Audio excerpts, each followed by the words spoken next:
A esclerose lateral amiotrófica, ela representa uma condição clínica onde a pessoa ela tem, no seu começo, uma fraqueza muscular. Essa fraqueza muscular ela pode ser iniciada ou nas pernas ou nos braços. Essa fraqueza ela vem junto com outros sinais clínicos. Qual sinal clínico? Uma atrofia muscular. A musculatura ela perde o seu contorno, há um empobrecimento dela. Juntamente com a fraqueza muscular e com a atrofia, tem um outro sinal clínico muito importante, muito frequente, que é a fasciculação. O que é a fasciculação? O tremor na carne. A carne ela começa a movimentar-se espontaneamente, sem a vontade da pessoa. Quando nós temos, portanto, um indivíduo que vem com uma história de fraqueza muscular, ao lado de atrofia muscular, ao lado de fasciculação, pode ser esclerose lateral amiotrófica.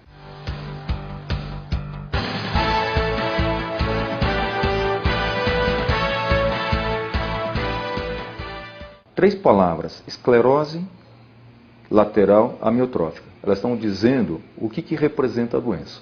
Esclerose é endurecimento. Lateral é o comprometimento da parte lateral da medula nervosa. E amiotrófica é a atrofia muscular.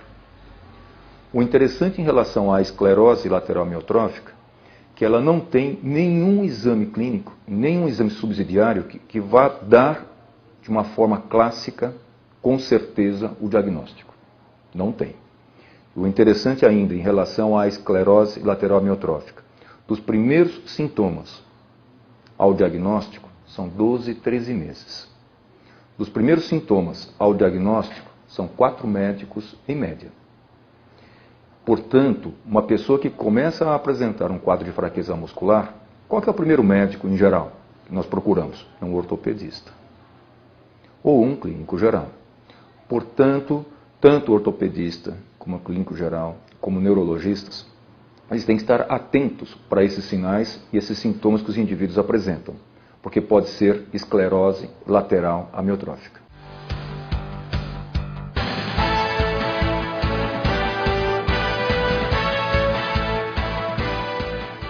Quando a doença ela se manifesta por comprometimento da região bulbar, da garganta, a deglutição começa a ficar mais lenta, começa a ficar mais dificultosa. As parótidas e as glândulas submandibulares, elas continuam formando saliva. E como a pessoa não consegue deglutir direito, sobram resíduos alimentares. E o resíduo alimentar, veja a cadeira de dentista, é só colocar um algodão na boca que a gente começa a salivar bastante. O resíduo, aí sim, aumenta a salivação. Se ele tem um aumento de salivação pelo resíduo alimentar, se ele não consegue deglutir a saliva direito, fica uma quantidade grande de saliva na boca. Aí começa a ter necessidade de ficar secando a saliva. Uma das condições, portanto, para orientação terapêutica: fazer deglutição a melhor possível.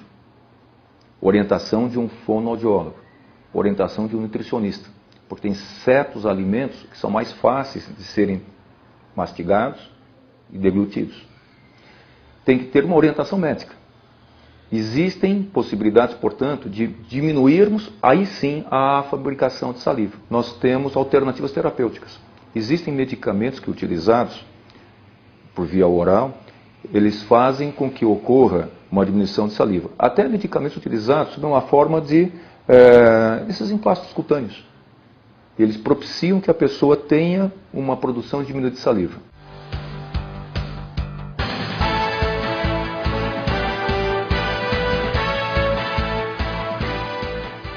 A ciência ela é belíssima, ela avança.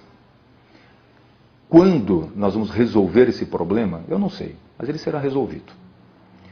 Quando falamos em esclerose lateral amiotrófica, falamos de uma doença do século retrasado. Mas ela ficou escondida por 100 anos. E em 15 anos, houve uma revolução muito grande no seu entendimento.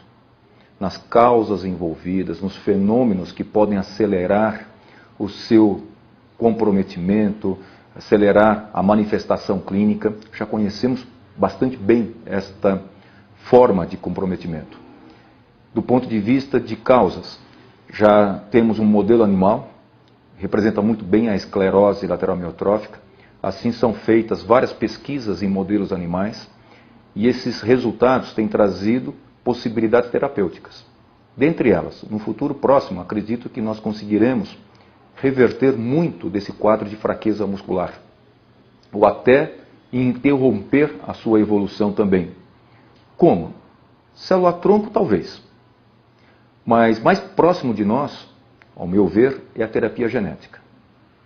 Através da terapia genética com vacinas com vírus que tenham tropismo para o sistema nervoso central e levando dentro do seu DNA partículas de DNA que façam substâncias tróficas, substâncias que consigam regenerar neurônios, substâncias que consigam brotar neurônios, substâncias que consigam fazer com que o ambiente que esse neurônio fique melhor, nós vamos conseguir reverter bastante esse quadro chamado esclerose lateral amiotrófica. E talvez até impedir a sua manifestação clínica.